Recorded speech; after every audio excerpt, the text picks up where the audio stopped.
Climate change is one of the biggest challenges to Vietnam's development. The impacts of climate change affect negatively towards local people's life, especially those in rural and remote areas where local people's livelihood mostly depend on agriculture. In Vietnam, women are more vulnerable to climate change than men. The limited decision-making and stressful work volume in family results in inequality in access to climate change-related knowledge and practices. Under this circumstance, many projects and programs at national and local level, with the support of international organizations and agencies, were implemented to integrate gender issue and climate change. They aim to enhance Vietnamese women's capacity and encourage gender equality. In our program today, we'll talk to Ms. Elizabeth COWAN from CARE International Organization in Vietnam about the outstanding projects and programs in supporting female farmers in coping with climate change.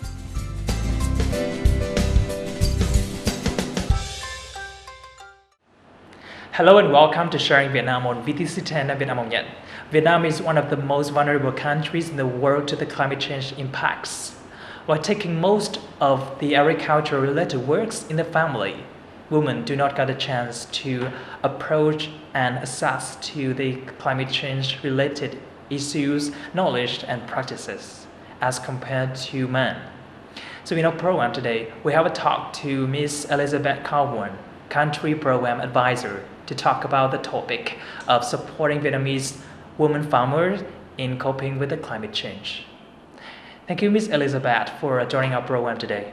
Well, first of all, how do you evaluate the general situation of the climate change in Vietnam, especially the rural areas? Vietnam, like every country in the world, is being affected by climate change. Climate change is happening now and we're all affected. I think for Vietnam, given the diverse geography of the country, climate change is impacting different areas differently. So for example, in the Mekong Delta, we're seeing increasing incidences of floods, whereas in the northern mountainous regions, there's more droughts happening, so kind of two extremes there. Of course, for rural areas, people experience the impacts a lot more extreme than in urban areas, given their dependence on agricultural livelihoods, which are very vulnerable to changes in the climate. Okay, so what should we do to integrate this general sensitiveness in climate change in Vietnam, and why is it so important? Women and men in Vietnam occupy different roles, and these impact on how they are able to adapt to climate change and also how they're able to be resilient to climate change. Men, who are traditionally seen as being responsible for providing for their families, whereas for women who have much less voice, they're not able to participate as much in decision making within the household or at the community level. Their needs are often not heard in the development of plans that respond to climate change, which makes women more vulnerable. So in Vietnam, it's very important to support both women and men to be able to adapt to climate change, but often we need to do more work for women because they are more vulnerable. From your and your organization's experiences, what are the key points to target the gender in climate change issues in Vietnam? One of the main things is supporting women's leadership and women's participation. Yes. So getting women involved in planning, making sure that they are able to voice up their priorities and have their needs put into those plans so that when disasters hit or when the weather patterns change, their needs are being met. The things that make women more vulnerable to climate change also make them more vulnerable to poverty, for example. So in the ethnic minority communities where CARE works, we support women to have access to things like credit, training, skills building, and have the opportunity to participate in decision-making forums. These things are good for development in general, but something like accessing credit also helps them to diversify their livelihoods, which makes them less vulnerable to climate change. What are the differences if we involve the role of women in the climate change coping activities and the disaster reduction activities? So sometimes in the development of community-based adaptation plans at the community level, for example, if you take a traditional approach, just go in and do a consultation without thinking about gender, usually you'll end up in a meeting where there's a lot of men, very few women, and men are mainly doing the talking. So in that situation, is it really a community plan or is it a men's plan? So we make special efforts to engage women, and therefore that plan will actually be more effective and more appropriate for responding to the community's whole needs. But also because women and men have different responsibilities in the household and in the community, by supporting women and men to work together, it actually can enable them to support each other, which makes them more resilient to stresses in weather patterns and disasters, and can ultimately lead to happier communities.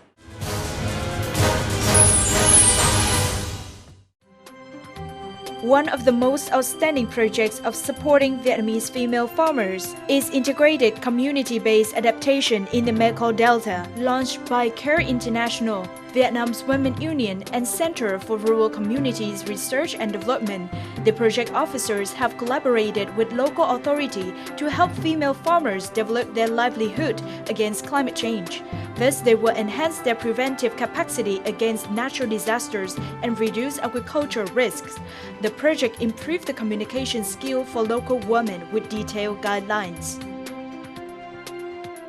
Đối với Hội Phụ Nữ tôi thì có triển khai cái nghề mai cho hội viên, hỗ trợ các mô hình như trồng nấm gom, nuôi heo, lót thảm sinh học, nuôi gà. Cũng lập nhóm rồi tuyên truyền các chị em phụ nữ trong nhóm cũng lập ra một nhóm nhỏ, rồi đi tập huấn về xong rồi lập kế hoạch ấp. Các chị trong nhóm cũng có đề xuất ra là vay vốn, chăn nuôi, rồi mua bán nhỏ.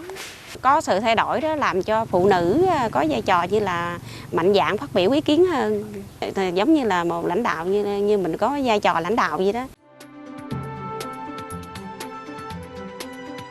The project called upon 1,283 women and men involved in forming climate change adaptation plans and integrating into local socio-economic development plans. More than 152 households have launched pilot climate resilient livelihoods. While the whole country gained significant economic achievements over the past decade, ethnic minority women in northern mountainous areas were disadvantaged in access to economic opportunities and climate resilient practices. Ethnic minority women's empowerment was implemented in Điện Biên Bắc Cạn and some other provinces. It supported more than 1,720 ethnic minority women to learn their rights and access finance for production through establishing 41 groups of village savings, organizing training workshops for 426 women to apply new climate resilient options. Typically, one of them is climate resilient rice and corn cultivation. Cái cách tiếp cận dựa vào cộng đồng thì hiện nay là không phải COWAN mà rất nhiều tổ chức, nhưng mỗi một tổ chức người ta lại có một cái bài học kinh nghiệm. Thì tôi thấy là một số tổ chức khác họ cũng có những cái bài học kinh nghiệm, thì cái nguyên tắc thì chung thôi, nhưng cái con đường đi nó khác nhau. Đấy. Nguyên tắc là cơ bản giống nhau, thế nhưng mà nếu như anh biết cách, anh biết đi, anh có cái đường hướng đúng, anh biết cách tiếp cận đúng thì nó sẽ nâng cao được cái hiệu quả đầu tư của dự án. Thứ hai nữa là nó rút ngắn được thời gian và nó giảm những cái chi phí. Chúng tôi là một cái hệ thống khuyến nông thì nó có một cái tổ chức từ trung ương cho đến cơ sở, đặc biệt là cấp xã. Thế thì cũng đã phối hợp chặt chẽ với COWAN và được COWAN tức là chia sẻ những cái bài học kinh nghiệm. Through these projects and programs, women farmers' livelihoods have improved considerably. They become more confident when making recommendations to the local authority.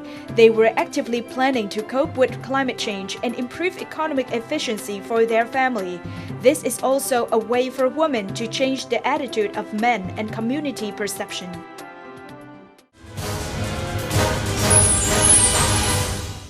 Coming back to our talk today, how do you evaluate the impacts of these projects for Vietnamese women farmers? So CARE runs a number of projects in different parts of Vietnam to promote women's empowerment and gender equality.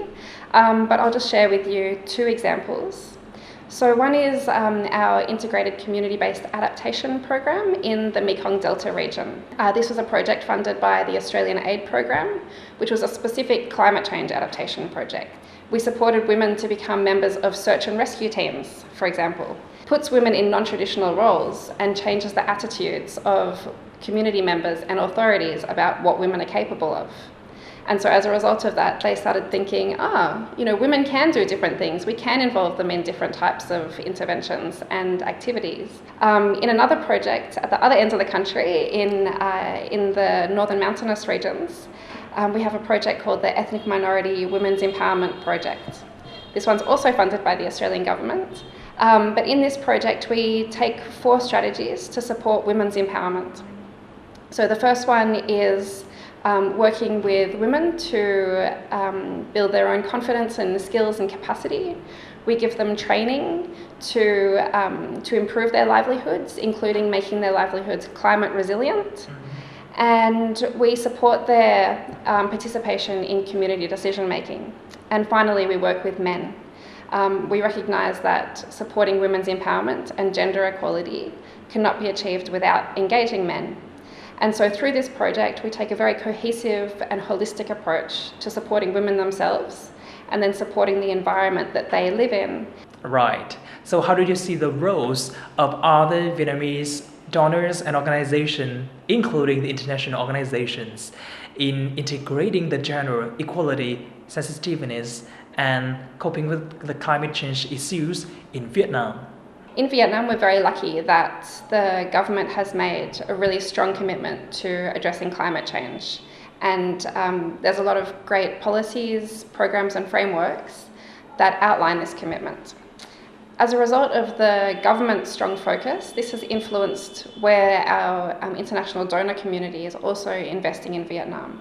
And so there are programs from donors coming, providing funding for organisations like CARE to implement community-based activities.